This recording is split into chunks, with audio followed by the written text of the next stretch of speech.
Whatever you do, don't fall asleep. Welcome to Talking Horror with Jamie and Nikisha. Hi, I'm Jamie. And I'm Nikisha, and this is Talking Horror with Jamie, And Nikisha. where we share our love for all things scary and talk horror through the lens of human behavior. Well, welcome everyone. Welcome. I got new lenses. Well, They're you really got nice. so many new things. You got to tell the people, and also if you're listening, sorry, go watch it on the YouTubes. But Jamie, if you're also, listening, I will describe my glasses. They are clear, checkered, but the top part is like, I don't know how do you describe this? Like, it looks like the TV kind of vibe, you know? Yeah. oh, like in the shape, or No, like No. the coloring. Okay. It's like the black, text. blue, orange, yellow, like all together on the Yeah, top. Oh, like the test static. screen. Yeah. No, Stuff. no, yeah. Or whatever, look, not the static, test but like the screen. color. Yeah. The color bar Yes, test yes. screen. Yeah. Yeah. So This is an I emergency. have new glasses. These ones Yeah. are from Zeelool, Of course. Okay. of course. Zeelool. Not Mm. sponsored, but you know, I guess at this point I'm just like a hawking glasses at people. I love and that. then I also got my hair done, and I got a little like Yes. peekaboo moment going on here. That's super cool. We love to see it. It's fun. It is fun. Jamie's a cool girl. Y'all just don't know. in my hot mom era. Yes. Oh my God. I know that y'all have a kid, but sometimes I forget that y'all have a kid. I forget. I'm just a 30-something teen mom. Like, I don't know what I'm doing. You are. You're a child bride at this point. You know what I'm saying? I look in the mirror. Yes. I'm walking around the house. I'm like feeling good, and then I look in the mirror. I'm like, who's that guy? Who I'm the like, fuck oh. is that? I was filming TikToks today, and I was like, where did all that gray hair come from? And at least yeah. it's in the cool spot, like Polly Walnuts from The Sopranos. You know what I mean? Ooh, yes. We like it. Or not Magneto. Who? Oh God. Somebody else in the X-Men universe has that same Rogue? thing. Maybe I'm thinking of something. Oh yeah, Oh, maybe yeah. Rogue. But I was Rogue. thinking of a guy, Mhm. but Yeah, I Rogue, think there's. I yes. forget who, but yeah, I'm in my Rogue era. I love it. Mine's in my eyebrows. I get gray eyebrows. Oh, How fun really? is Really? that? Yes. Like I have. I mean, I guess pluck that's them not all like the time, actually but- surprising, but I feel like I'm surprised. Yeah.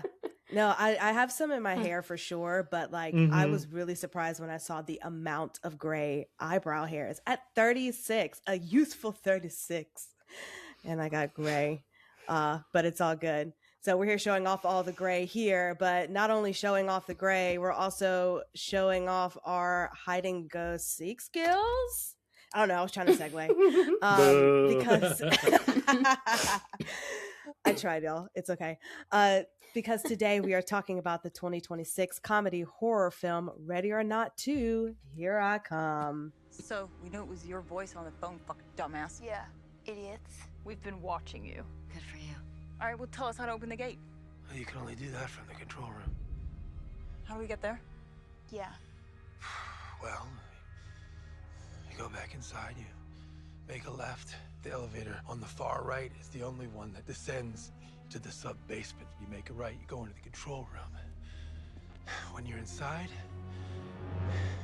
you fuck yourselves! Woo! Woohoo. Run. Time to Thank run you. and hide. That's what I was waiting for, was somebody to start singing the Woo, song. woo, for me. woo, woo, woo, woo. So this movie was directed by Matt Bettinelli, Olpen, and Tyler Gillett, and it was written by Guy Busick and R. Christopher Murphy. It stars Samara Weaving, Catherine Newton, Jamie's favorite actress, Sarah Michelle Gellar, Sean Tosi, David Cronenberg, and randomly Elijah Wood, which we'll talk about that when we discuss this movie. Yeah. So before we get into all things Ready or Not 2, producer Brian and actually, sorry, I'm getting ahead of my own self. Obviously, heavy spoilers. If you have not seen Ready or Not 2, Here I Come, go support it in the theaters. And Jamie, please hit us with those trigger warnings. I'm gonna hit you. Hit me. just kidding. This movie has a lot of like satanic references. It has some family falling out, Yes. references to like the child welfare system, um, murder, blood, Murder. lots of blood, more blood explosions, a radio silence favorite, um, murder by way of sword and pillow and choking, and again more explosions, blood oaths, uh hide Yes. and seek again, Mhm. being being handcuffed in a hospital bed, that pisses me off, Yeah. just putting it out there. Yeah. Uh stabbing with a pen, shotgun gun use, am I missing That feels anything? no. Well, No. no. Oh, I mean, it's think just so that's- much exploding. Just Yeah, it's a so much lot of blood. explosions. Of Yeah. like bodies insides, on the outside, everywhere, Yeah. on everyone. Yeah. Bazookas. Yeah. Oh yeah. Bazooka. Yes. Bazookas, of course. Of course. Mhm. Great. Well, before we get into everything, because I'm so excited to discuss this with you all and talk about Jamie's experience in going to see this in her influencer era. But before we do that, producer Brian is going to offer us just a couple of words. Hi, everybody. Hi, YouTube. Hi, Internet. Hi, people listening to us with their ears. What's up? I think that you're great. We appreciate you being here. And if you love us or if you hate us, find us on social media at Talk Horror Pod. We're on TikTok and Instagram primarily. So you can find us there. We're doing lots of other movie reviews and fun stuff there. I will be at Overlook Film Festival covering a lot of the movies there. I might be getting some screeners from the Unnamed Film Festival, which is a found footage film festival that we could cover virtually. So I will maybe do those. I'll send those to you, Nikisha, and Jamie as well. That's like brand new news. And yeah, I think that's about it. That's about it. Okay. That's about it.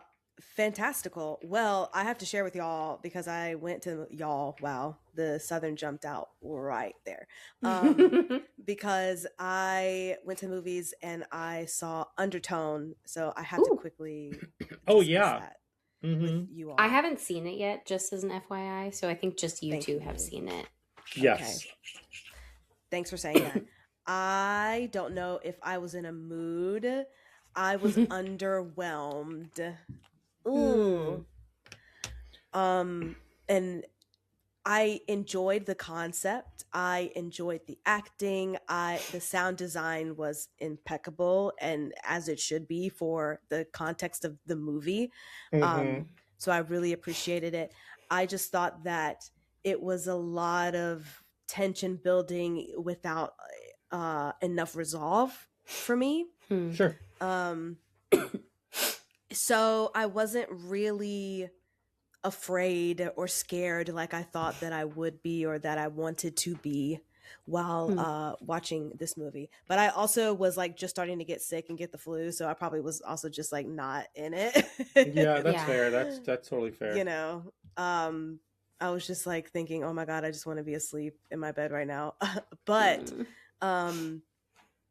it was a fine movie. I think I had a higher expectation for it just because of how people were talking about it, and it did not meet that expectation for me. So that was my next question for you. Did the like online hype hurt your experience? Yeah, for sure. Absolutely. Okay. Absolutely.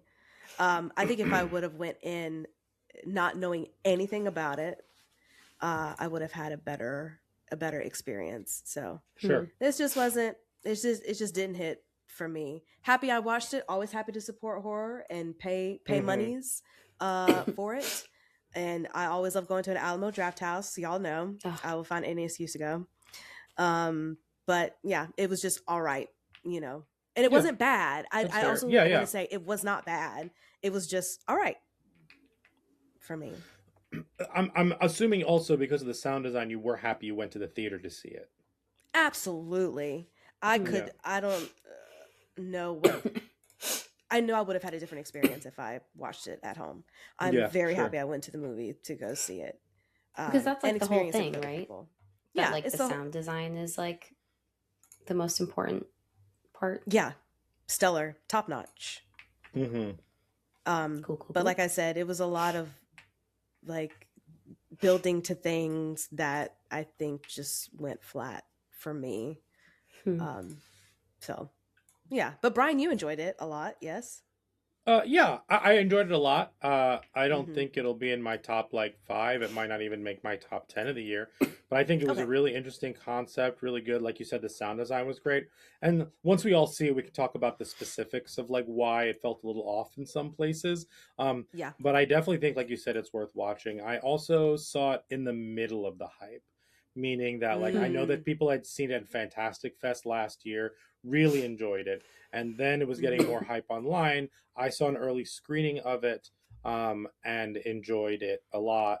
Again, in Dolby Theater, so I had the Dolby sound, which was like excellent, fancy. Yeah, and I know I'm a fancy bitch. And then so I also find, and I think we'll talk more about this when we covered Overlook Film Festival. And Nikisha, we didn't really talk about it on the South by Southwest episode, but when we're seeing these movies early, and now that we're going to film festivals extra early, we're seeing a lot of these movies that have no hype. So we are now becoming the people who are experiencing this for the first time with no trailers, with no nothing, and then just kind of being like amazed by it or let down by it or whatever it is, with nothing generating any sort of expectations. And I'll find that interesting to see like how we react to those things. Also, it's also contextual, meaning like at South by Southwest, we were just very lucky that the best movies we saw there are probably going to be the best movies of the year, like Obsession and stuff like that. But like, there's a world where we see, let's just say there's a world where you went to a festival and you saw Undertone, and everything else at that festival was underwhelming. Undertone would all of a sudden be so much better for you because A, there was no hype behind it, and B, just in that bubble of the film festival, it was the best thing you saw, so you might give it a little bit more like for your review or whatever it is. So exactly, what I'm just trying to say is I'm really interested to see moving forward, as we all see these movies much earlier, how our intake and output of these movies like are affected by that. Yeah, for sure. Yeah, I agree. Cool. But have y'all seen anything new this week? Well, I saw something new that Jamie had seen before. Oi, what was it? Wait, did I see it before? Had you not seen the movie we watched before? No. Oh, I thought you did. No. Oh, I don't know why I thought that. Jamie, would you like to tell the people what we saw? Go for it. You go for it. We saw the 2003 Tooth Fairy horror film, Darkness Falls. What? Yeah, no, I haven't seen that before. It sounded familiar. Like I remember it, but there's no way I ever watched that movie. First-hand experience. How was it? Bad. Yeah. And not just 2003 bad, just bad. No, yeah, 2000. It was pretty. I mean, it was pretty boring. Yeah. Okay. Like the plot was like really basic, and I think they took too long before like getting into the creature thing, if you will. Like there was a lot of yapping. There was a lot of yapping, a lot of exposition that they ended up just like fucking breaking every rule anyway. Oh, boo. Lots of stiff acting, dumb dialogue, so there was lots of stiff dialogue and like over the top, like serious acting. Then there were creepy kids. Like, it was everything you ever wanted, and yet it was still like pretty boring. A half-assed monster, like Jamie said, a very like overcomplicated plot that's supposed to be not complicated. Yeah, but also like had no charm, which makes it charming for 2003. Does that make sense? Okay. Like, Yes.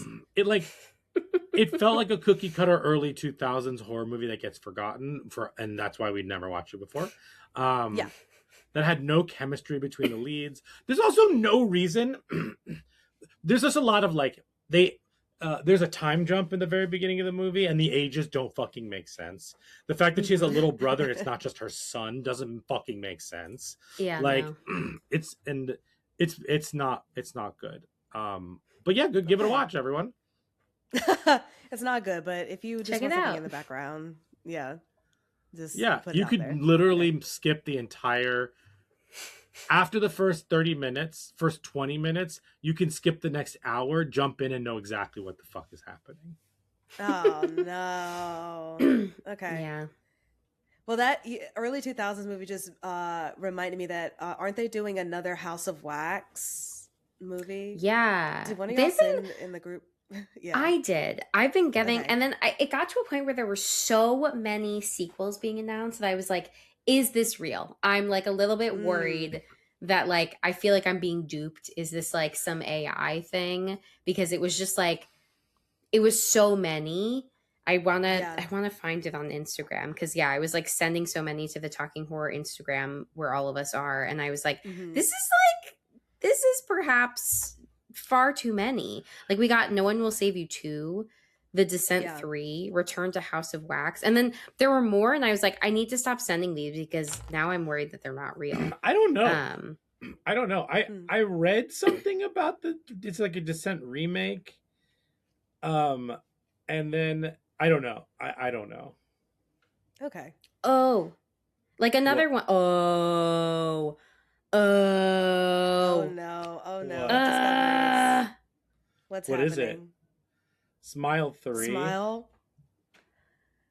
Oh, but didn't we know that was happening? Yeah, but I think it got October of this year. No, it's next year. If you read the caption for that one, it says 2027. Oh yeah, you're right. I got that one too. Apparently, the only confirmed person for the movie right now is the guy who played the prisoner who survived the chain in the second one. Mm-hmm. Okay.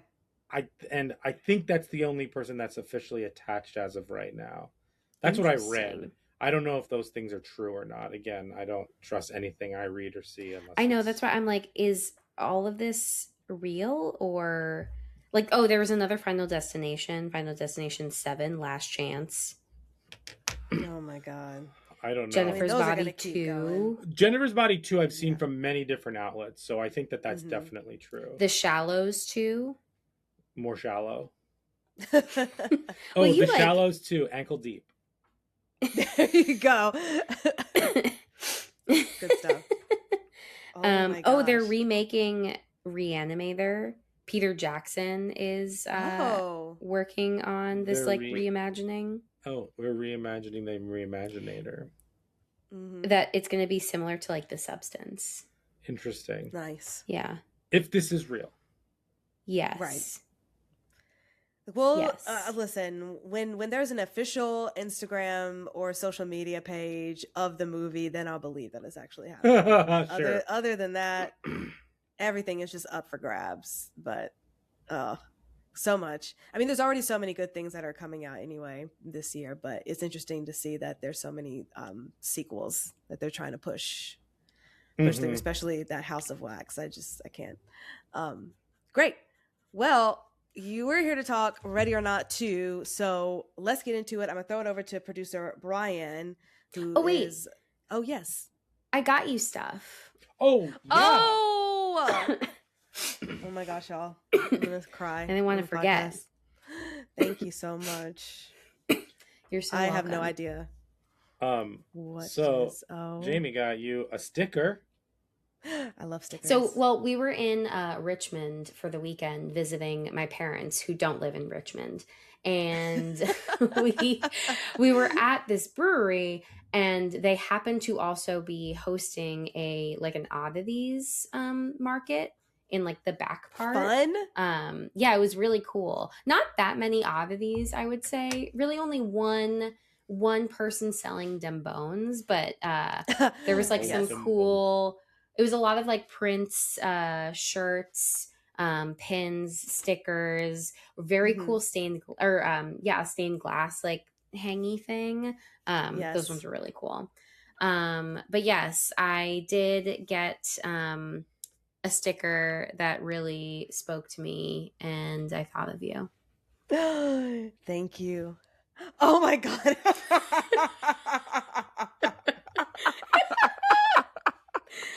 For those that are not watching, it says slasher slut because Nikisha loves slashers. That's like her go-to genre. Oh my god, I love it so much. Thank you. I thought you'd really appreciate that. I absolutely love it, and I cannot wait to put it on my favorite water bottle. It's so funny because I literally was talking to someone a couple days ago about how much I love slasher horror movies.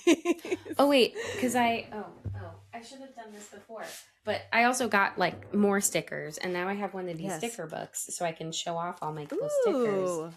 But I got, where did I put them? Oh, Brian got this one for me from Jennifer's Body. I'm not killing people, I'm killing boys. Oh yes. Oh, that's a great one. Oh, you got a sticker book? Yeah. Oh, I didn't know. I was inspired. Yeah. And then I also got Good for Her. Yes. Is that the every sticker book horror where the pages are sticker back pages? Yeah. So I can take them back off if I want to and put them on other stuff. And then I also got, that's cool. I got Horror Babe. Yes. Yeah. So I love the slasher cakes. Yes. Yeah. Good for her. Good for her. That's is actually amazing. a favorite sub-genre of mine. I mean, this is a good for her movie for sure. This is a good for her. Oh yeah, both movie. of them are. Yeah. Yeah. Great segue. Great segue. Thank you again for the sticker. I cannot wait to carry around Slasher Slut around with me. But yes, let's get into Good for Her with Good Ready or Not To. I'm going to kick it over to producer Brian to lead the way. Okay, so we're changing the format a little bit. We're testing it out. We heard your feedback, and we're, instead of doing like a 2-minute plot summary, we're going to talk through the plot of this movie. So if you've seen the movie, you can just follow along with us, relive the moments, hear what we thought about the moments. And we're going to talk about mental health and human behavior all throughout the entire conversation. If you have not seen the movie, then this is a great opportunity to get fully spoiled for the movie with commentary. Especially if you're not going to see the movie. Yeah, especially if you're not going to see the movie. We're going to test it out, and then we want to hear your feedback. So please let us know in the comments of this video, wherever you're listening to it or watching it, or on our social media. That would be awesome. So definitely check it out. Whew, I'm already yawning. I'm boring myself. But what I am going to do, I am going to be reading through the plot of this movie, and we're gonna talk about it. So, ready or not, here I come. Let's go. Bum bum bum bum bum bum bum bum. Run, run, run. All right. So this movie starts immediately after Ready or Not. So after Grace, played by Samara Weaving, she survives the attempted sacrificial ritual of herself on her wedding night from the first one, and then she collapses outside of the property. She is taken to a hospital by the EMS worker. She's in the EMS van, the ambulance, and she's kind of like waking up and kind of not knowing what's happening. And then she ends up waking up in the hospital, handcuffed to the bed. because she is under investigation for the murder of her entire new married family. Something And that we yes. actually talked about Thank when we you. did Ready or Not, which actually was one of our first episodes we ever recorded. Mm-hmm. Really? Yeah, Yeah, right? a really Oh long God, time it's ago, stunning. I believe. Yeah, I I think don't know Ready why or I Not thought was Saw one. was. Well, but- Saw and The Conjuring were our first two Conjuring. episodes that we released, but Ready or Not and The Lodge might have been our first ones that we actually recorded. Yeah. Oh, fascinating. Yeah. Love it.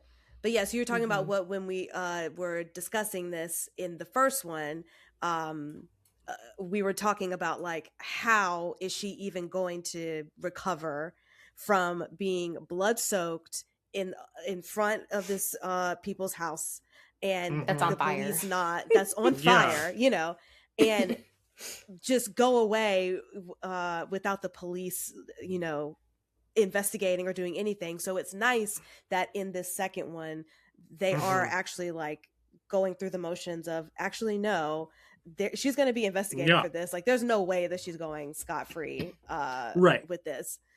And I also do love, I just want to point out, I always love a little flashback. That's why as much as the Friday the 13th movies get like fucking nuts, I love a flashback to let me know what happened before. And I appreciated that this one, in the middle of her transition from the house to the hospital, gave little flashbacks of like what had happened in the previous movie. Yeah, so what Nikisha is referencing is when I mentioned that she was kind of like coming to and passing out again in the van, all of that was kind of used to be the opening credits sequence tied in with flashbacks from the first movie, so that to catch any viewer up, whether you've seen the first movie or not, to know kind of exactly what happened there. I thought there was a good use of it too, Nikisha. I totally agree. And I think it was a solid title card. The Ready or Not, Here I Come. I wasn't like blown away by it. Like I've been with a couple of title cards this year. But like definitely made my, you know, skin tingle when, and Nikisha and I saw this at the premiere at South by Southwest. Yes. And the whole cast came out afterwards and talked about the movie. So the atmosphere that we saw it in was like pretty electric in general. And Jamie, you were invited to an early screening of it. Yes. My local theater was hosting one of the early screenings, and it was a really cute event. When we checked in, we signed our name into you know, the book, the blood book, made the blood oath to watch the movie. And then they actually had makeup artists doing like blood cuts and stuff on your face. That's fun. Yeah, they had a little like step and repeat that was like covered in flowers. I also got to do a little video of me screaming. So that was fun. Yes. And then they actually had like a prize giveaway thing. And at one point they were like, okay, everyone like reach behind your seat, and if you have like a green piece of tape attached to something, you know, you'll win a prize. And I was one of the people who had something on the back of their chair. Lucky. I had a key. I had a key, a skeleton key taped to the back of my chair. And I won a gift card to an escape room. Oh, cute. Very appropriate. We love escape rooms here. Yeah, I was gonna say that feels very on brand. But yes, it was a very fun, and then and then they gave out merch at the end. I got a hide and seek hat. Wow, I can't handle anything that you're doing right now, Brian. Brian's in his like 90s b-boy era. Accurate. Yeah. Are you like BC Boys right now? Yeah. No. Sleep. Check it out. Yes. Love it. Yes. So Grace is in the hospital. She wakes up and her emergency contact shows up.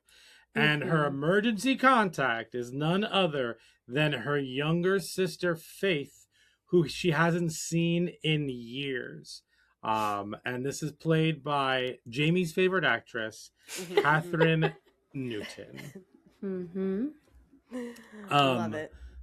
So while all this is happening, the council, which is an elite order of the it's the order of like the 6 elite families: the Danforths, the Wands, the Rajans, the Rahans, the El Qaedos, and the Wilkinsons, and then the Domases, who are dead, are notified that the Le Domases failed, and promptly are reunited.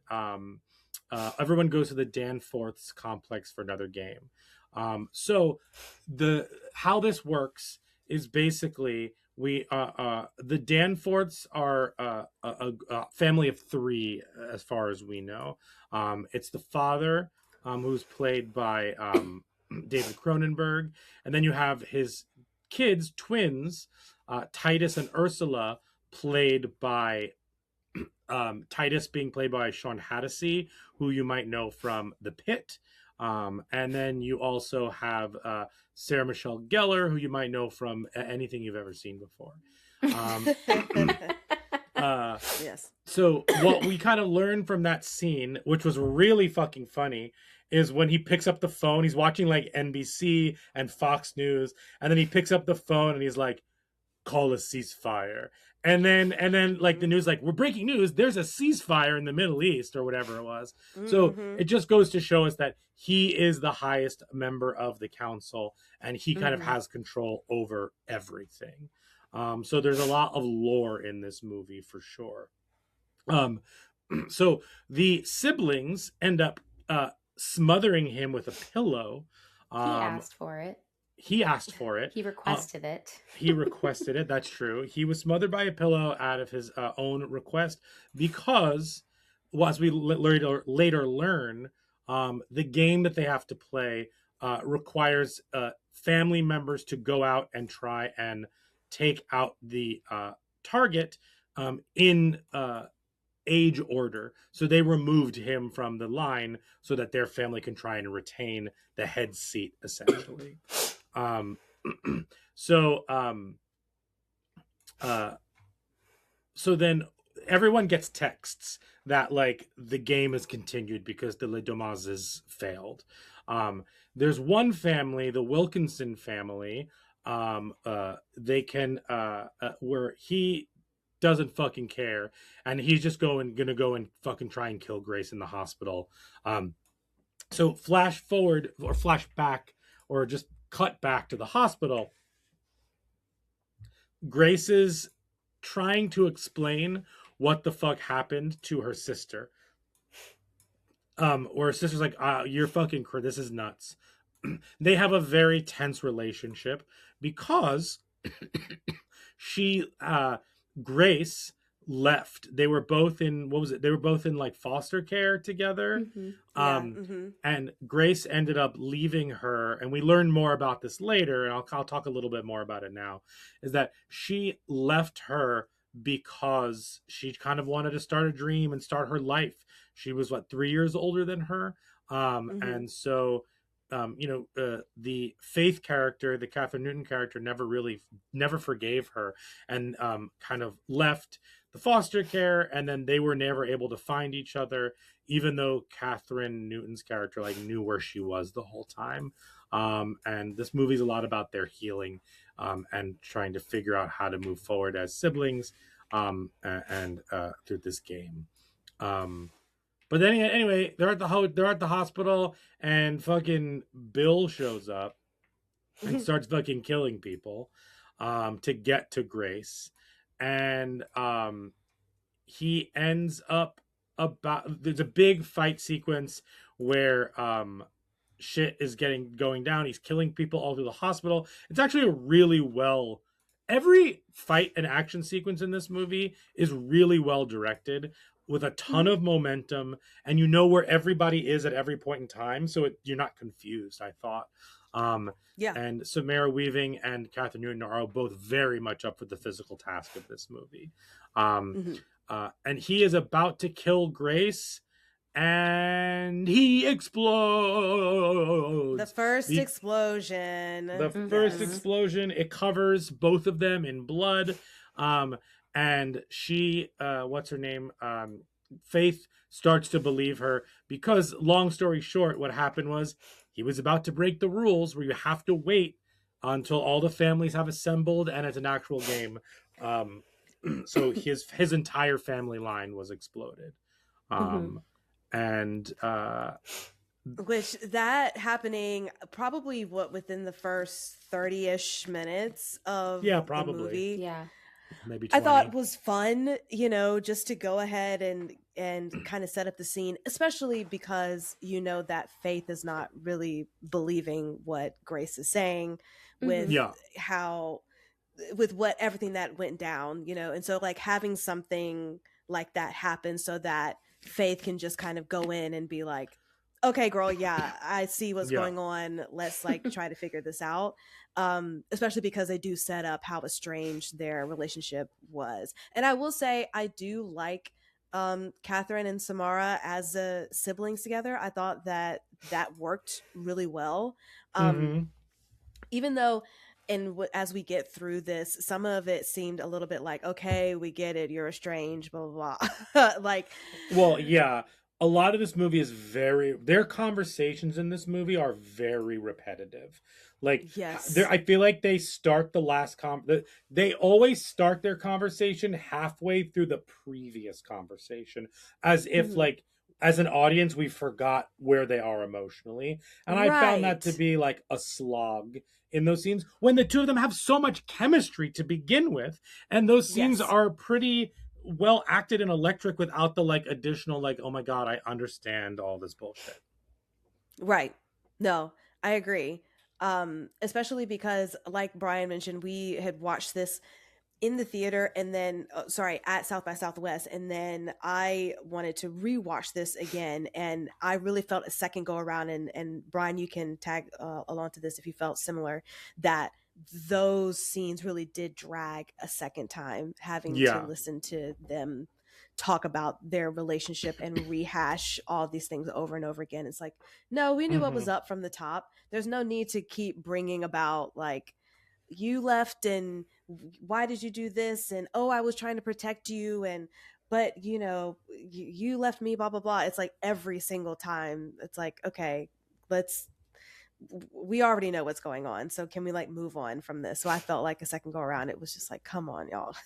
Please. Yeah. Plus, I don't think we even get that conversation until like much later. Like like in the beginning, I think Mhm. it's pretty surface level. Yeah, Yeah, definitely. absolutely. Yes. Mhm. Yeah, Very, very those surface. conversations come more when they're on the compound, and then much Mhm. later, for sure. Yeah. Yeah, definitely. I also think that oh, so when he explodes for the first time, Hmm. I was taken a little bit surprised by that because I thought that Catherine Newton had killed him. And then I realized that, like, oh, he exploded. Like, that's right. But I also think that all of the exploding and stuff in this movie, I actually think is a detriment to the movie. And it's not the movie's fault. Because what's exciting about the first movie is outside of her just trying to escape the family and survive the night, we as an audience still need to figure out the mystery of, are these people just fucking crazy, or is all of this like devil worship and the devil, and that they won't make it through to the morning, the family won't, is that real? And there's a great moment at the end of the first one where like the sun comes up, the game is over, and nothing fucking happens, and then we're just like, oh my god, like this is just a fucking crazy family. And then the surprise of them all starting to explode.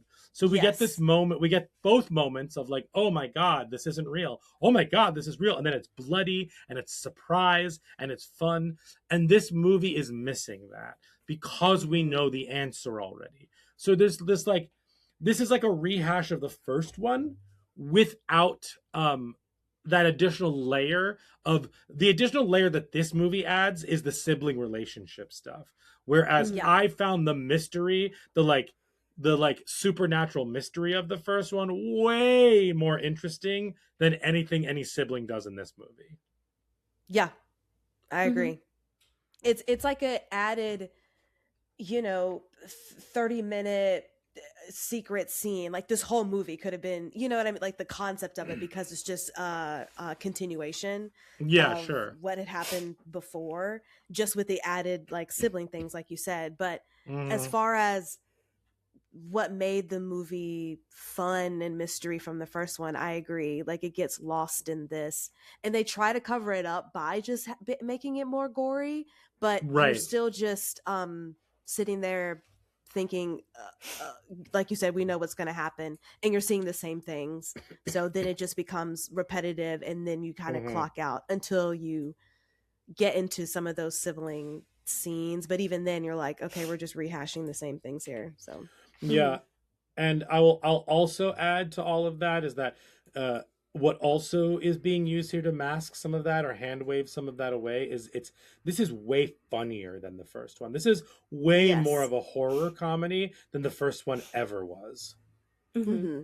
Yeah. Um And sorry, last thing before you continue on in the plot, but we do have the really nice scene of Samara putting back on her wedding dress, bloody wedding Mhm. dress, because she has nothing else to wear yeah, when she's to like, I don't have finish time to this like out. find clothes and that fit me, and like I'm just, and that was a big crowd pleaser during the in the So, audience. Like our yeah, yeah, yeah.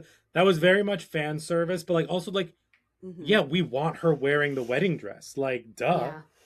Yeah, yeah, yeah. So I think that's like the best way they could have put her back in it, Yeah, was yeah, I don't want to be in a totally. hospital gown. Here's my Hmm. bag full of clothes. I'm just gonna go put this on. Um, Jamie, you had mentioned before that you hate when people are handcuffed in a hospital. Can you like elaborate on that? Oh yeah. I mean, my immediate reaction is like the practice of handcuffing like people who are actively in labor who also are in custody, that Mm. there have been practices of them being handcuffed to the bed while also like actively giving birth, Oh, and that's fucked up. That's yeah. very fucked up. Oh Yeah. wow. So I just feel like, it just feels pretty unnecessary when somebody is like already hospitalized and gonna have a hard time getting around anyway. Feels like just an abuse of power or just like dehumanizing. So Yeah. not a fan of Definitely that. dehumanizing. Yes. Yes. Yes. Agreed. Yeah. So Samara Weaving and Catherine Newton try to escape the hospital, but the elevators open up, and Elijah Wood and some thugs are standing there. Elijah Wood Thugs. is LaBelle's representative.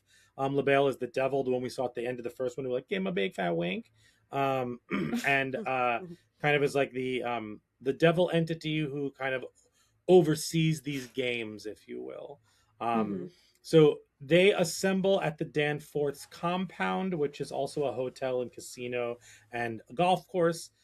Titus, again, the Sean Hattasey character, basically, we're told that he is a hothead.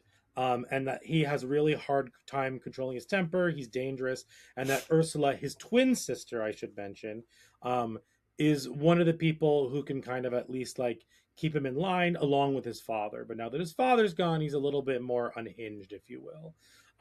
He tries to it was a very funny moment where he gets on the loudspeaker. He's like, everyone get the fuck out of the hotel. I think what they lied, they said was a gas leak or something like that. Yeah. Hmm. So they evacuated the hotel so they could use it for their, their hunting season, if you will. Um, Hmm. so the other families arrive. You've got Ursula and Titus. Then you have the mother from the Juan family, and then her younger son, who basically is like a 20 something video game player. Then you have the Rajans, who it's two brothers and the younger brother's Hmm. wife. Then you have the Madrid family, who it's the father, and then the two kids, right? Is that what it The is? El Qaeda family. Yeah, the Al Qaeda family.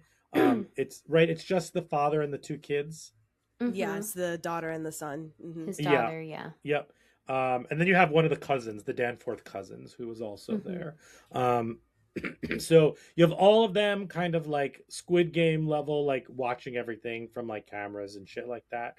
So then Grace and her sister arrive, and they basically tell her what the deal is. Should I go into the rules? Let's go into the rules. Yeah. Okay. So they bring them there, and the rules are as such. Basically, due to Grace's unplanned victory from the hide and seek game in the first one, the 4 remaining families must kill her before dawn to acquire the high seat and a ring with seemingly infinite worldwide power, and that will be provided to the winner. So, other rules. The families can only use weapons from when they signed their pact with the devil. So throughout this movie, you're seeing like the Wan family are using like samurai swords, and the assumption is they signed it during like the feudalism period in Japan, things like that. And then you see like the Kaido family using more artillery, like snipers and things like that, which shows that they probably were a little bit later. And then you see Ursula and Titus kind of using like revolutionary or even earlier than that guns and like even like pirate time guns. So you figure like it was at some point then. Anyway, you fight in birth order. So the oldest person in your family goes first. Once they are killed, it's next person up, which is why they killed their father so that Titus and Ursula could play at the same time because they are twins, which like feels like a loophole because one of them had to come out first. Right, exactly. Which feels like bullshit. They weren't like, yeah, exactly. Right. It wasn't like photo finish. Yes. And then you can't kill another family member. So the only person that you can kill is another of the other families. Of the other families, yes. And so the eldest member then signs the blood oath, which Jamie also did at her screening, and the game starts. Now, this is a little bit of my commentary. This feels all a little bit hand-wavy bullshit just to get a second movie kind of plot happening. Because to me, it doesn't fucking make sense. I know it's the devil, so like he can do whatever mischievous fucking things he wants to do. He's a mercurial bitch. But like, yes, if the Danforths are the high seat, then why are the rules removing it from them? I guess now that I'm talking about it out loud, that like this at least allows other families to get a shot at it to like change where the power sits. And they've just had it for a while, I guess. I don't know. There's a lot of questions I have. That still feels so up in the air. This is a very lore heavy movie without a lot of lore. Right. Yeah. But just to make the plot move in this, you just kind of go along with it, but it absolutely doesn't make any sense. If the Danforths are already in power, like there's then what's the issue? But and then Elijah Wood is the one who kind of explains all of this. And as we learned at the screening, the directors hired and cast Elijah Wood because they thought he would be spectacular at giving off exposition in an organic way. Do we think that's true? Yeah. Yeah. I do think so. But it also just feels such a waste of an actor in this. But sure. I mean, but I enjoy him and he was great, but I'm like, if he's going to be in it, I don't know. I guess I just wanted more from him. Sure. But he's great. That's fair. Yeah. But I just hope he could renovate his kitchen now, Yes, exactly. Cool. So Grace is like, I'm not fucking playing your game anymore. I'm done. I'm not doing it. And then they're like, oh, well then we'll kill your sister. And she's like, oh fuck, fine. So they handcuff them together and they throw them into the golf course, and they basically start everything.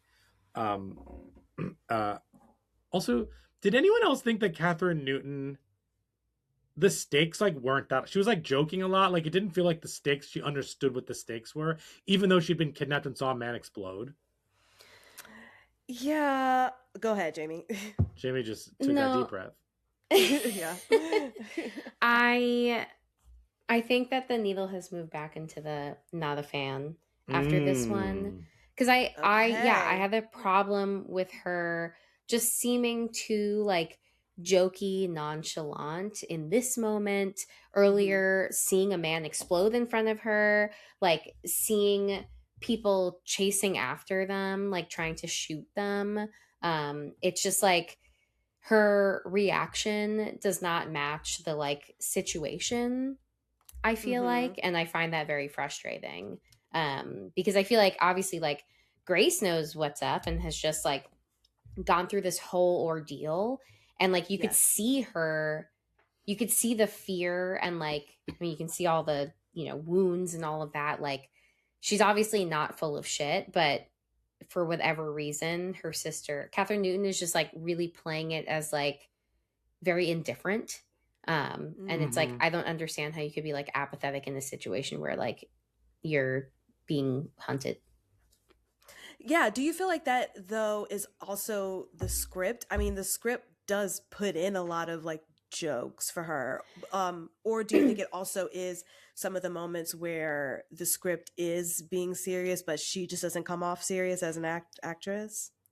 I get that the script has like its funny quips and stuff. Like even in a scene that we'll get to shortly, like there's a line that Grace says that I kind of like groaned and rolled my eyes at because I was like, why are you saying like funny quips as you're like killing people or trying to survive rather?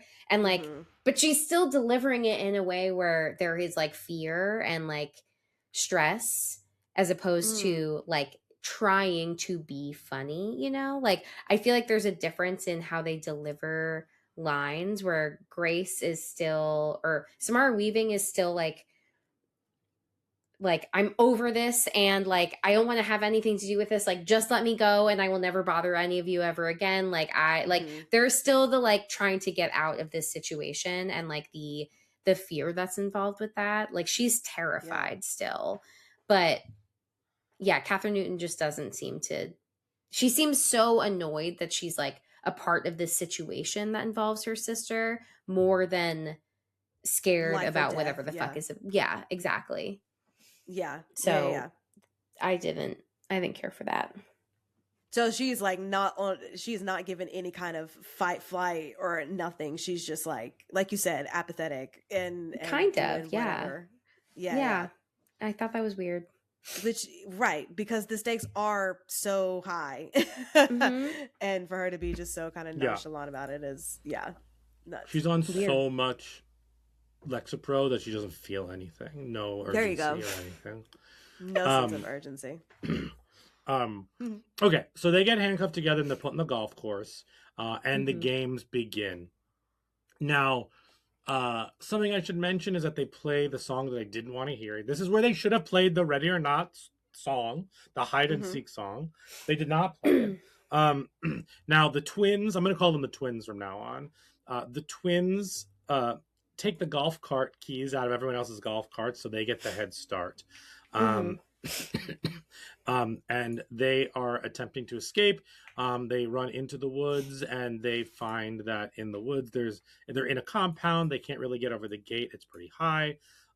There's a drone that flies over them that's trying to tell them something, and then the drone gets shot out of the sky. And then what else happens here? I don't even remember. Then there's that whole sequence where they go over to like that grill area, that like pavilion, where they think somebody. The Nestor Carbonell, who plays the father of the Cayeto family, is trying to shoot them with snipers, and he keeps missing. And they joke is that he's a terrible shot. Mhm. And then he ends up blowing it up and then almost killing somebody, one of the other family members, who ends up not dying. And Viraj almost dies, but he doesn't. And there's kind of like that moment of like reminding us what the rules are, that you can't accidentally or purposefully kill a member of another family. Right. And then Yeah. Grace and Faith end up going into the building, the like main casino area.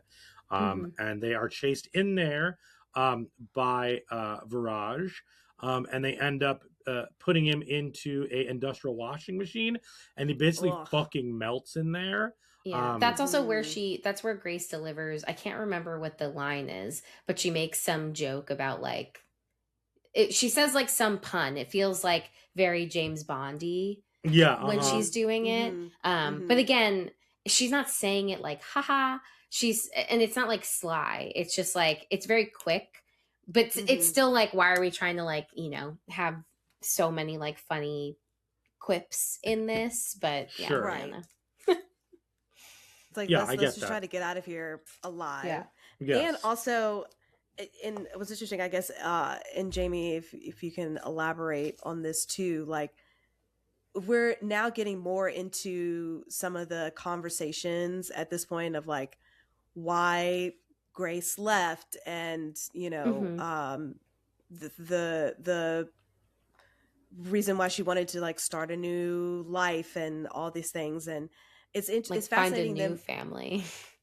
and I think truly is what find she like says. Yeah. right, like find a whole new family. I find it interesting them having these conversations in such a high stakes way. Did you find it, I guess, like believable, the trajectory of their conversations and like resolves in the midst of like the high intensity of what was going on? Because it in a sense, it's kind of like at this point, I know we're estranged, but like we're having more arguments than like things that are helping us kind of survive this moment. It's like, can we get through this moment and live and then have these conversations? So I guess I wanted to ask how you felt about like their interactions in the midst of all of this high intensity things that are happening. Yeah. I mean, I think that in some ways the realistic part comes from like Catherine Newton's character is younger. And do we know how like old everyone actually is? Not at that point, no. No. Like, I'm perceiving Catherine Newton's character as being like, in her very early 20s. Same. And so like she's still kind of like, her brain's not fully formed. Her fixating on these things in this moment feels very much like a young person who like just is prioritizing the wrong things. And Grace is the one that's like, you need to listen to me and like you need to follow my directions so that like we don't fucking die. Yeah. And so like I see Grace as being like reactionary to Faith, like constantly harping on this thing when it's not like a good time to have this conversation. So that's where I'm like, maybe, but also, yeah, it's like, why are we unpacking our like family trauma while all of these people are trying to murder us? Yeah, and I think we all also get the conversation, I think, in the woods before they get to the other before they get inside, where Catherine's character is like lying about like having a boyfriend. We don't know that it's a lie yet, but there's the conversations happening about like, well, I have this great boyfriend and I have this great job as what, like a it was some type of like social media manager or something like that. So she was the social media manager. Her boyfriend was a hedge fund manager, and they lived in Kips Bay. One of my favorite fucking things about this movie is the New York City geography jokes that I totally fucking understood. Where at the end of the movie, she's like, "I don't actually have a boyfriend. I don't live in Kips Bay. I live in Bushwick. I live in Bushwick, and I'm a hostess at a restaurant." Like, right. That was the funniest fucking part of the movie for me, because it's absolutely truly accurate shit. And Samara is like, I live in Chelsea. Like, I'm right there. Like, why didn't you ever, Yeah, and honestly, knowing her husband or from the first movie, they absolutely fucking lived in Chelsea. Like Yeah, I for sure. you know, For Mhm. sure. I believe that. Yeah, yeah. Mhm. But so then they take the phone out of the melted brother's pocket, which still Mhm. works even though his face fucking melted. Yeah, I'm pretty sure that phone would have also melted. Yeah, unless there was Exactly. rice in his pocket the whole time. Um, Yes. and then we see them call 911. They think they're talking to the 911 operator, but they are actually talking to the twins who are intercepting every call that come out of the hotel. Mhm. The With the twins. joke that they like own the phone company. companies. Oh yeah, Yeah. yeah. Mhm. Mm-hmm. And then they tell them to go to the front gate because that's where the cops will show up. So the women are like, yeah, let's. The sisters are like, yeah, let's do it. Um, so they have that other conversation that we mentioned. They're in the ballroom, and then they are confronted by Chen, who is the matriarch of the excuse me, of the Wan family, and they she explains to him that like she's not trying to kill them. There is a way to save their life. So the game would immediately cease if Grace marries one of the elite family members. Mhm. So, for instance, she could marry Chen's son, and the game would stop immediately, and then the high ring would go to, that family. That is the loophole. Um, and she basically rejects it. And then Ignacio, who's the father of the El Caedo family, interrupts them and basically unintentionally kills him with the sword through the throat, kind of guided by Samara Weaving. Mm-hmm. So we get this hilarious scene where she dies, she explodes, and then her son explodes like in the viewing room. Yeah. Again, a funny scene with a lot of good blocking and like physical comedy where people are like getting behind different things because some people know Mhm. what's coming and other people don't know what's coming. Mhm. All very funny stuff. I know it's really funny when I describe it. Because that was one of the rules that we established earlier. Mhm. And then Faith starts getting mad at Grace again. There's a really fucking funny joke earlier in this movie where it's like Faith and Grace, and then they make a joke about being like Irish Catholic or something like that. Yeah. Um, Mhm. they keep going towards the main gate, but Faith is pissed at Grace for like turning down the opportunity so they both wouldn't fucking die. So then, uh, since we have a couple of dead people at this point, Viraj's sister-in-law Martina is forced to play because Viraj's younger brother is a fucking like man child who refuses to go out there and fight for his family. So he surrenders the head status of his family, and basically Martina takes over. And then instead of fucking fighting, she just destroys the front gate, driving right through it and just being like peace fucking out. Mhm. And because now she's the head of the family, she gets all the spoils, the money, all of that. So Mhm. Viraj's brother basically just like fucked himself. So that was a clever also way to get like one family out of the way. Something that I think this movie does very well is balances a fuck ton of characters. Yeah. It's Mhm. a lot going on. But I also Yeah. was confused though, because I thought everyone had to play. But I guess that wasn't a rule.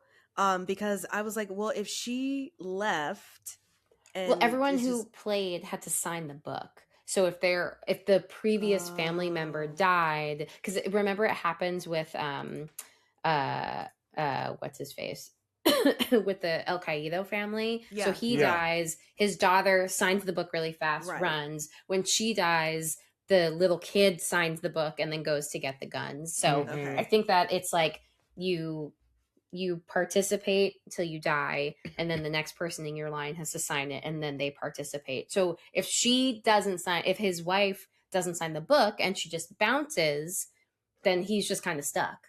But I thought she did. Did she not sign it? She signed the book that was a different thing that she signed. He was signing to relinquish his status to her and then made her sign it in agreement. So that was the things that they signed. Okay. But she didn't sign the book? So she would have had to, she did not sign the book. She signed a separate thing that Elijah Wood is like, this is what that means. So yeah, no, she... But honestly, even if she did sign the book, I would have believed the rule that, like, technically she's on the clock, but she doesn't have to fucking hunt them down. She can do whatever the fuck she wants. Yeah, that's real. Yeah. I mean, but good for her. Clever. She's got this Hell money. yeah. Yes. And so the sisters go to the front gate, which is now open. And is this is when they get the sisters get the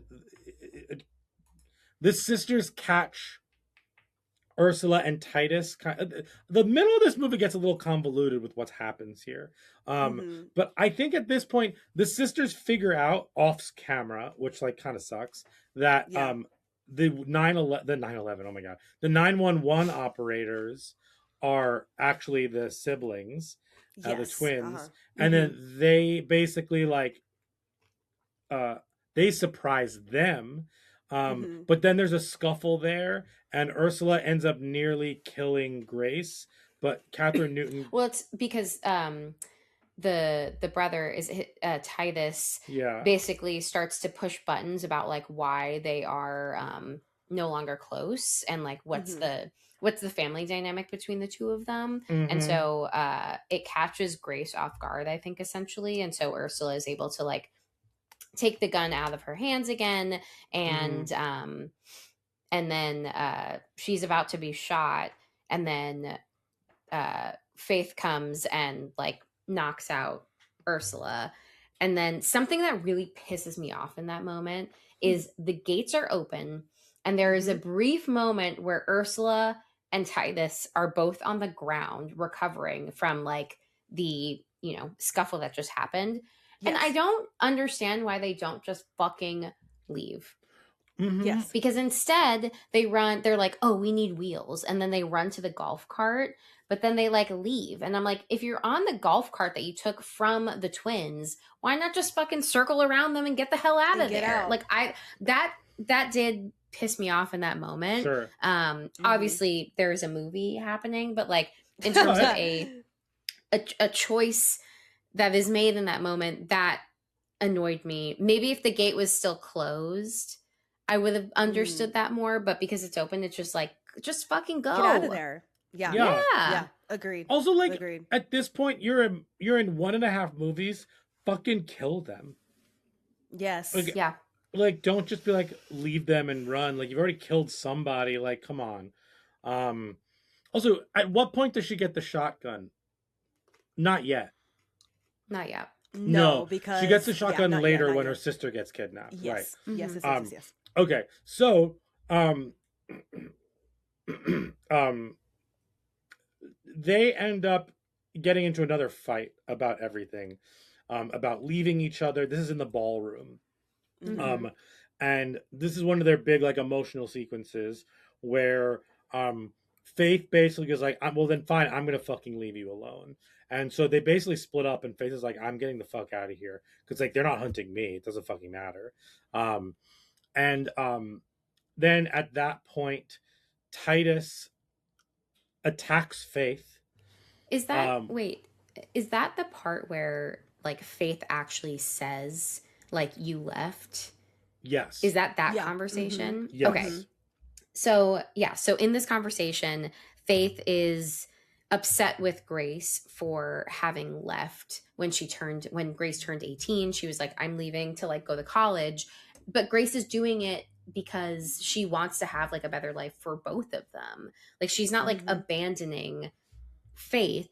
She's 18 years old, can no longer stay in the foster care system, and is trying to like pursue independence in an effort to support the both of them. But she also couldn't have supported her 15-year-old sister, or however old she is, when she's 18 years old.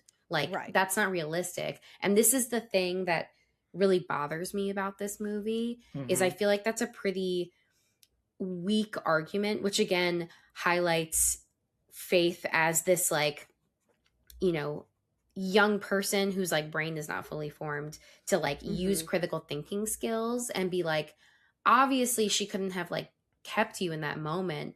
And she was trying to like remain open with communication so that like it wasn't just her bailing, but because Catherine Newton's character like viewed that as a slight of like she abandoned me, then she's the one that cuts off contact, and then she's blaming Grace for leaving her. And I don't have a sibling, so like I can't speak to this. I was never in foster care, so I can't speak to that either. Sure. But like I find it like a very weak argument that is kind of like what culminated everything. And like if Faith at this point still has not like come to terms with the fact that her sister wasn't actually abandoning her, but like the circumstances of the situation they found themselves in is what led to why Grace didn't stay. She wasn't like, I'm going to go be independent and like, you know, fuck off. Right. And that like, that's not what happened. But that is the way that I feel like Faith is presenting it. And it actually really bothered me as like a plot point that they were like hammering that home. And I was like, I don't think this makes any sense, but that's just me. I think like, I don't know. I think that's fair. Sorry, Nikisha, Yeah. go for it. No, I do too. I just want to also just piggyback off of that because, and just ask like more questions because if that was, if we're, let's just put them at 18 and 15. Okay. And so if we're thinking about, a 15-year-old experiencing abandonment, because I know that Faith does make the point or tries to make a point in saying, do you know how long that feels to someone at that age when you like leave them and say you'll be back like whenever? So I guess my question to you is maybe even not a question, but like if someone is experiencing that at 15 and that is kind of registered in their brain as like a fact, my sister abandoned me, even though they get older and they might be able to kind of process the reality of like you're saying, how could she take care of you at 18? Could is it fair to say that she could still be thinking like that's abandonment because of how young she experienced that trauma at that age? Does that make sense? I mean, sure. I also imagine that like there's already inherently a feeling of abandonment because of their circumstances of being in foster care. Like we don't know why they're in foster care, but like I'm sure there's other attachment related stuff that's coming up simply as a result of that. And so like they are each other's family, right? Like they actually have this connection like in the system already.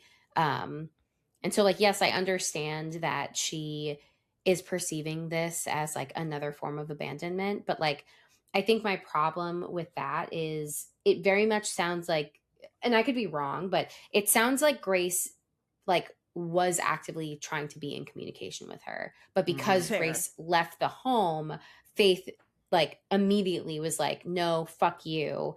And then like cut her off. And so any attempt that Grace made to keep the lines of communication open and like do what she promised to do is now like there is no opportunity for her to rectify the situation. Right, because I do like that Grace does bring up, and I think this is in the same conversation, that Grace did invite her to the wedding, and she was like, I know that you probably weren't gonna show up, but I just wanted you to know that I wanted you there. You know, so I think the argument you're making, Jamie, of like there was communication, but Catherine Newton's character was like, no, fuck you, I got abandoned. I also, there is a part of me that is torn on whether or not I feel like Grace in that moment says something hurtful. She basically is like, you know, I wish that you didn't like show up or something, like, because they're having this argument also as Grace trying to get Faith to like go, and Faith doesn't listen, and instead she's like helping take care of Grace. But I think that Grace feels guilty that Faith is in this situation. I think she's also frustrated with Faith that, like, again, just not taking this situation seriously at all. And so there's a part of me that thinks that, like, she says something really hurtful because she's hoping that that will intentionally push Faith away, which, like, it does. And then you see Faith, like, shortly after this, have this moment of, like, shit, I'm gonna go back for my sister again. Yes. Yes. But yeah, it's like I guess my question is, like, do you feel like Grace does that intentionally, or do you think she was just pissed and, like, said a hurtful thing because she was frustrated in that moment? That's a great question. Go ahead, Ryan. Sorry. Regardless of the intention of or the execution or however you want to describe it, my guess would be Samara Weaving as an actress made the choice to say those things to try to save her sister. Whether it comes off that way in the context of the movie, I don't know the answer to that question, because it comes off as, like, off the cuff and it works. Yeah, but I think I would lean more towards saying it on purpose to get her the fuck out of there. Yeah. So now they're separated. Oh, sorry. Oh, no. I was just going to say, I agree. And you can, but it's also nice seeing the regret, even if it was a choice made to say it, like, you can see the immediate regret of saying it, even though she was trying to help her sister. Yeah. Cause I think she even curses. She's like, shit. Like, yep. She, like, knows that she, like, fucked up in that moment. Yes. Right. Yeah. But so now they're separate, and I think they are both Grace is about to be attacked by Francesca, and Faith is about to be attacked by Titus. Yes. So Francesca, who is Ignacio's daughter, she came late to the events, and we find out that she's very excited to hunt down Samara Weaving because she was previously engaged to Samara Weaving's Alex from the first one. And Alex broke it off. So she fucking gets in what would have been her wedding dress and then starts to fucking hunt her down. And at this point, she busts into the fucking with a bazooka. She busts into the ballroom, and they start fucking fighting each other, but they get each one of them pepper sprays the other one, and they're fucking blind, and Total Eclipse of the Heart starts playing, and it's an incredibly funny, well choreographed fight sequence that I think is the best sequence in the first movie and the second movie. Ooh. I mean, I definitely think it's the best one in the second movie for sure. Yeah, definitely is the best one in this movie. I mean, it's also intercut with Titus and Faith scuffling as well. But, like, that is, like, a much more serious and, like, uncomfortable fight to watch, whereas this is, like, really the funny, like, comic relief-y. There's still stakes, but, like, you know, they're just kind of, like, bumbling around, like, you know, swathing in the air because they can't actually see each other, like tackling the cake, tackling, like, a giant cardboard cutout. Yeah, it's very funny. And they continue the joke that she misses with the bazooka and that this family just has terrible fucking aim. And I personally thought that was a really fucking funny joke. It was very like stormtroopers can't shoot the rebels type of thing. So then it ends up that Grace ends up knocking out Francesca with the keyboard, like the band keyboard. And over the loudspeaker, we hear that Titus basically says, "I come to the main lounge because I have your sister being held captive." So what does Samara Weaving do? She fucking goes to the guard stand. She straps on the fucking shotgun. And like we get that fan servicey moment of like the bride is back, baby. So we're there doing that. So then she storms into the lounge with all like the surviving family members. But as she is walking to the lounge, we finally get the hide and seek song because she's kind of like to pump herself up, she's like humming like run, run, run, time to Mhm. run and hide, while the actual like score is playing that melody below her. Mhm. Did I like that? Yes. Was that enough? Fuck no. The song should have been playing when the game started at the beginning of it. Exactly. Yeah. Agreed. It also was like so short. Like we Yeah. got Yeah. like run, run, run. That I feel like that's like we barely got anything. It was like Yeah. so quick. It was fucking Very. disappointing. Yeah. Fucking bullshit. Wasted Sorry, I'm moment. getting emotional about it. Clearly. And Francesca comes out of the mansion and like starts to say some stuff, and fucking she just blows her away with the shotgun without thinking twice about it.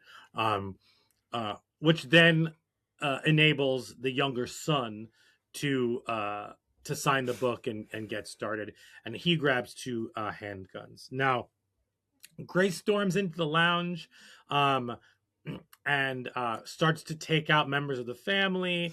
And there ends up being a fight sequence where she ends up being locked or cornered, I should say, in the kitchen freezer. And Titus and the rest of the family members, as well as Catherine Newton's character, is outside of it, and they're threatening to kill her. This whole time, also, the little boy is trying to shoot her with the two guns and misses every single time with these automatic handguns, which again really made me laugh going along with that joke, that bit. And then finally, Grace decides that she says that she'll marry Titus to end the game so that her sister won't die. Yeah. So then wedding time, ding dong. Oh my God. Ding dong. So ding dong. So basically Titus is going to get the ring and all of the power. So while she's getting ready for the wedding in a black wedding dress, Ursula, the Sarah Michelle Gellar character, warns Grace that Titus is fucking unhinged, and that if he gets the ring, she's like very afraid of like what he'll actually do. And then Titus overhears this shit and basically snaps Ursula's neck, being like, fuck that shit. There's no rule that I can't kill my own family members, which, Jamie It's true. smartly made sure to point that rule out earlier so that we can get to this fun moment. Yes. But I also, okay, so there's another thing that kind of frustrates me with this dynamic with Titus, because I kind of feel like they didn't do a good enough job, in my opinion. They didn't do a good enough job at like highlighting how like unhinged he is. Yeah. I feel like in the very beginning of the movie, he's just, to me, he's just like an asshole where he's Yes. like yelling like, everybody get the fuck out. But it didn't strike me as like this unhinged psychopath. It just struck me as this like, obnoxious, privileged, like, let's get the show on the road kind of thing. And even, it wasn't until he just like starts, beating up Faith and very specifically says that like he's gonna kill her anyway and that like he's not done with her, like that was creepy. And like Ursula kind of showing up and being like, hey, don't kill her, we can use her as leverage. But like it's really just that, and then him killing his sister, which like happens after this conversation where she's like, I've tried to see the good in him, but there's just no good. And it's like, that feels like a very extreme thing to say when like we've barely gotten any of him being super like, like off the rails, unhinged. Yeah. And in hindsight, in this movie, what this movie is definitely trying, not hindsight while I was watching it, I understood this too. This movie is clearly trying to like take these two sets of siblings and kind of like say something about each one of them in like their own, paths, like they're foils to each other. And we mentioned that we spent a lot of time with the sisters, who like are the stars of this movie, and their banter and their chemistry is excellent. But we got maybe a little bit too much over explaining of their situation. I almost wish some of the time that we had spent with the sisters, specifically on the repeating of information, was put towards the twins and doing what Jamie wanted, because I totally agree with her. And I would have loved to have, like, maybe a little bit of that script time could have been passed to the twins, and then we get like this comparison of like what a what a relationship that has been separated but there's still love there, versus a relationship that has been forced and in proximity to each other but is deteriorating because of, like, you know, whatever's happening, and how that kind of interacts with each other. That would have been a little bit more interesting of a subplot, if you will, to kind of make up for the lack of mystery. Yeah. And I guess the one other thing that I feel like they try to show is like another example, but I feel like the tone of the scene doesn't quite hit that. And again, I could be wrong.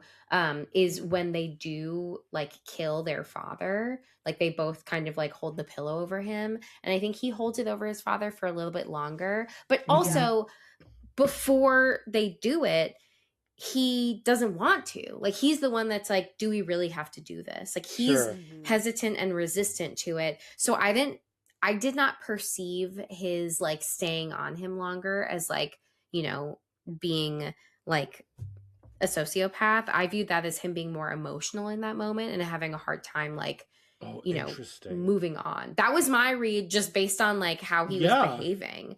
But again, I don't think that that's what they were trying to do, but that was how I was perceiving him in that moment. Yeah, that's fascinating. I thought the same thing. And it's interesting because I think Sean Hattasey really steals a lot of the scenes that he's in. I think he's really good in this movie. I wonder how much of it is script and editing of like what they maybe took out for the character and just to make the scenes tighter, or what's just totally missing from the script. Because I think his scene work is excellent, but I agree that the trajectory of the character feels a little bit like inconsistent.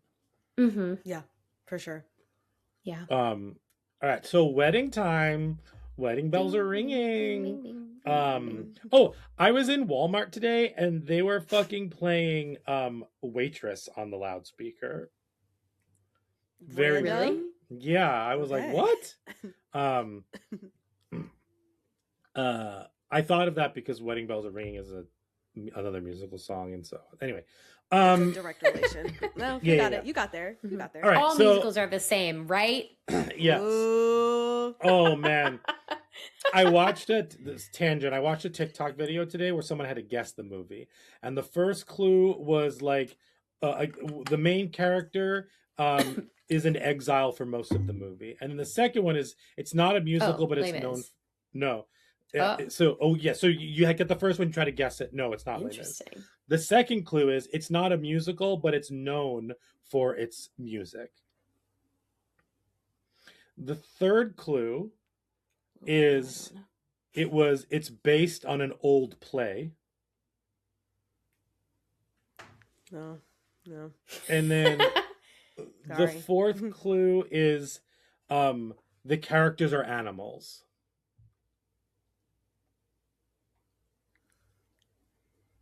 The Lion King? Yeah, that's what I thought. That's some bullshit because it's a fucking musical.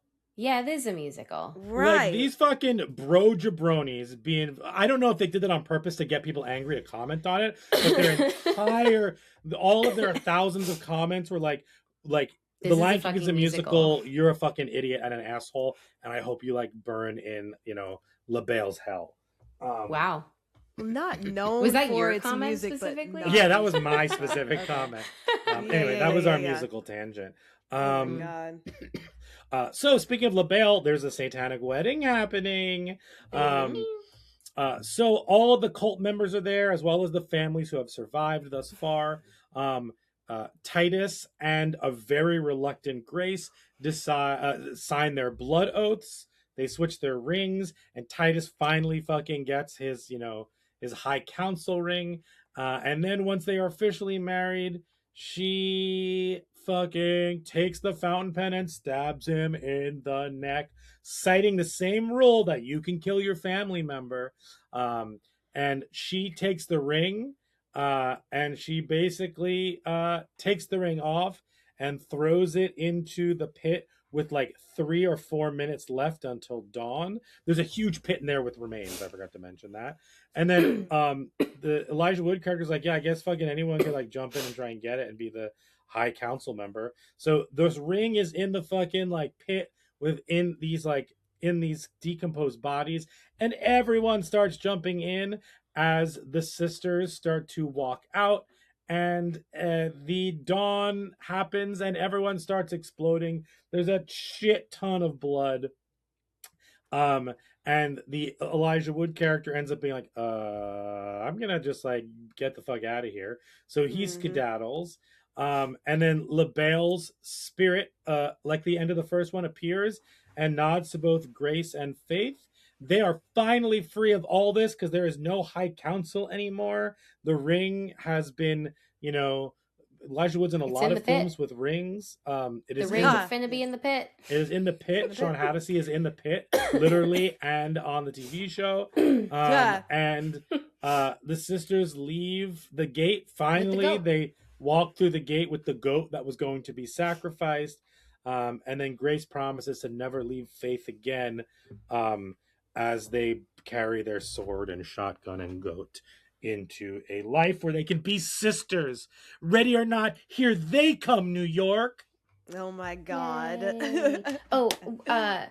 Before we say yay, we finished, I want to say, because you talked about it earlier, but really it happens so much in the end that the body explosions, the blood explosions definitely feel way more aggressive in this movie, especially at the end, because everyone explodes in the pit. Like, it's this huge explosion. And it is a lot more fun when you're like, I don't know if this is actually going to happen. And then it does, and it's funny, but then it loses its like, its luster, because we're just seeing it all the time at that point, and it's not as fun, I think, to like keep watching it over and over again. Yeah, honestly, I'm glad you brought that up, because I was expecting something different to happen in the end of this movie because no one was wearing the ring.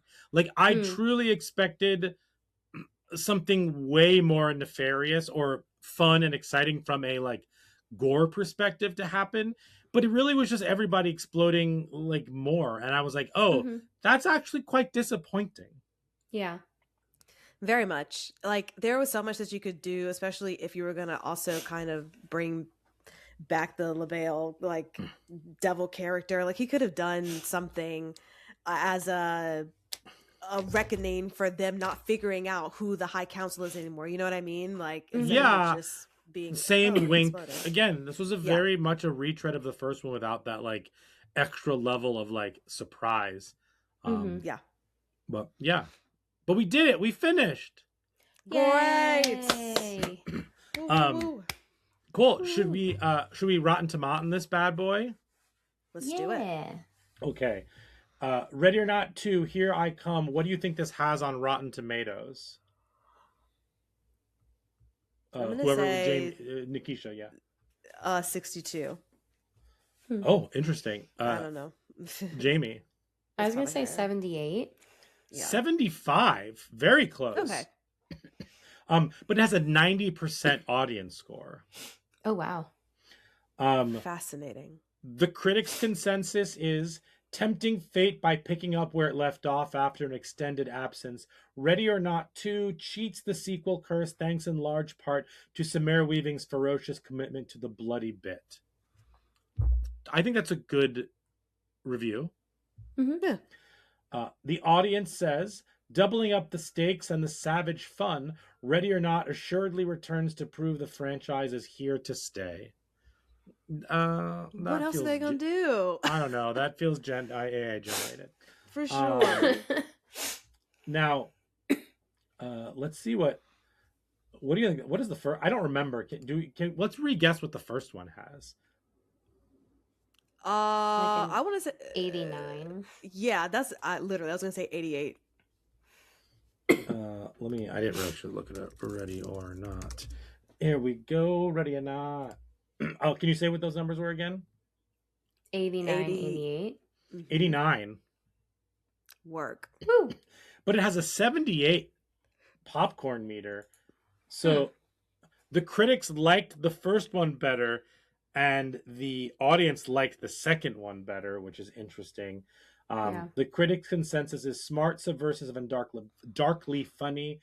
Ready or Not is a crowd-pleasing horror film with giddily entertaining bite. Yeah, I mean, let's do the letterbox, and then we'll talk about how we felt about this movie overall. What do you think this has on letterbox again out of 5 with decimal points? Jamie, why don't you go first? 3, 4. Nikish, I'm gonna say 3-1. 3-5. Okay.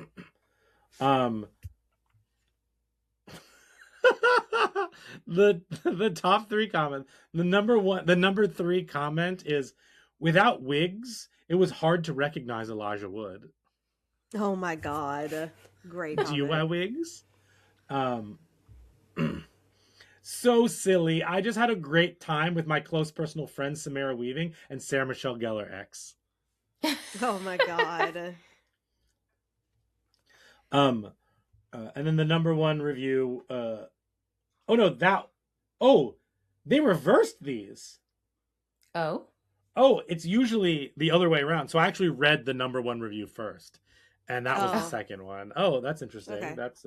I think that's a new thing. Feature. Anyway, weirdly, the second movie I watched this weekend about a character named Grace overcoming life or death circumstances with the help of an unlikely companion. Work. And yeah, those are the 3. And then do you remember what Ready or Not had on this one? Can you want to guess? 3.9. Jamie? 3, 7. It actually also has a 3.5, which is very interesting. Okay. Cool. All right. Let's do the 4 S's. For those of you who don't know, this is our rating system. The 4 S's are skulls, scares, shakes, and suggestions. Skulls is how well we think this movie handled mental health and human behavior from a scale of 1 to 10. Same thing with scares. How scary was this on a rating from 1 to 10? And then shakes, can you shake it off? Is this a one and done? And then suggestions. What else would you suggest with this movie? Jamie, why don't we start with you? Sure. For Skulls, I gave this a 7. Because I think it kind of went back and forth of like feeling like real motivations versus less real. Sure. For Scares, I give this a 2. I don't really think it's like particularly scary, but I don't like to see women being abused. The end. Yep. Yes. For Shakes, I gave this a 5.5. All right. Nikisha. Skulls, I'm gonna give this a 6. Scares, I'm gonna give it a 1. And I'll give it a flat 5 for Shakes. It's cool. Yeah, I just think I really just loved the first one, and this one was just kind of like meh. Yeah. I almost gave it the same as you, Nikisha. I did a 6 and a 1. And then I did a 6.5 for Shakes because honestly, I agree with both of you. The first one is so much better than this one, but this one is a lot of fun. I had a great time in the movie theater, but it's not sticking with me as much as the first one, probably mostly because of that ending too. But something I also will say is this wasn't the best movie we saw at South by Southwest. If it was, I might have felt differently about this movie. You know what I mean? Like, I'm wondering if that also had something. That's not necessarily true because we also compared to the first one. But anyway, I like this. I think this is a good movie. But I don't think it's better than the first one. I mean, it can't be better if you're not playing the full hide and seek song. Exactly. Well, that alone took off so many points. That took off so many points. Wowie zowie. But also, Here's something random. I'd like to see Radio Silence do something a little bit different now. I feel like we've got the like super bloody, same type of like energy movie. We have the Scream movies from them. We have Abigail from them. We have this from them. I kind of all their movies feel too similar. Like I now want to see them do something else, not outside of horror genre, but I want to see them reinvent themselves in their next movie, whatever that movie may be. That's just I think they signed on for something that I can't remember. We looked it up, but yeah, that's my thought there. I want to figure. Okay. Should we also do suggestions? Oh my god, I forgot.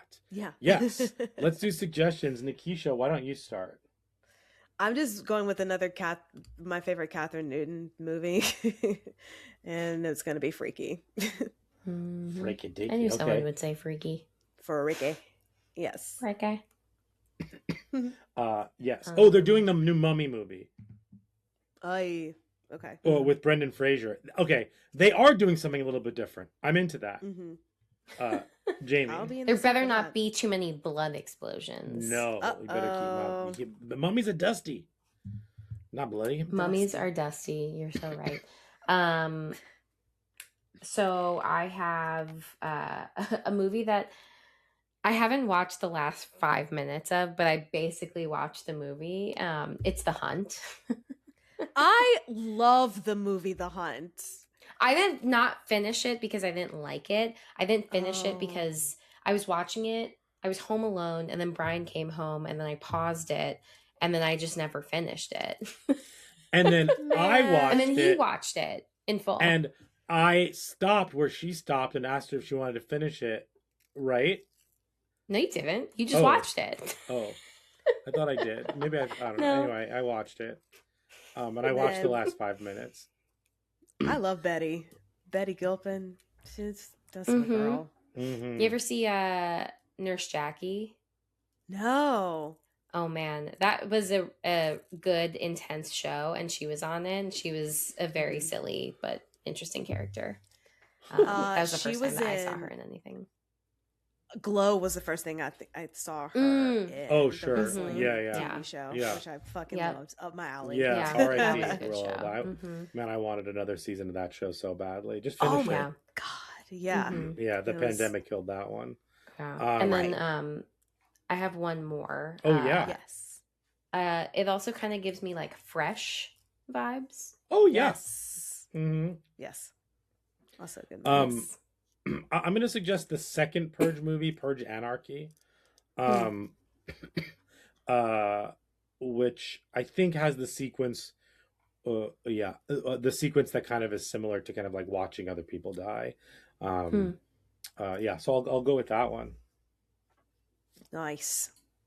Woo. Okay. Well, I think that wraps up our episode of Ready or Not 2. Here I come. Woohoo! We did it. You We can follow did us. You can follow us on the socials, Instagram, TikTok at Talk Horror Pod. And producer Brian, where can they listen to us? You're coming right in the middle of the yawn. jeez. You can, wow, doing all the plot makes me really fucking tired. You can listen to us wherever you get podcasts, like on YouTube. Hi, YouTube. You can also find us on Spotify and Apple Podcasts. Rate and review us there. Let us know if you like the new format on there. 5 stars, please. And thank you. And also, thank you for playing along with us with this new format. We're like ironing it out and figuring it out. So like, thanks for sticking with us if you've made it this far. Cool. That's all. Woo-hoo. Yes. Well, we have to end it the only way we can. It's singing the song. So Run, Let's do run, run. Time to run and hide. Run, run, run. Now I'm going to find you. I really do want that on vinyl. That's I- that's gonna be all my. Bum, I'm bum, gonna bum, try to bum, get that bum, for y'all as a Christmas gift. It's That's a just good that Christmas one gift. song on. Yeah, vinyl. for real. Fantastic. Thanks, guys. Bye. Bye.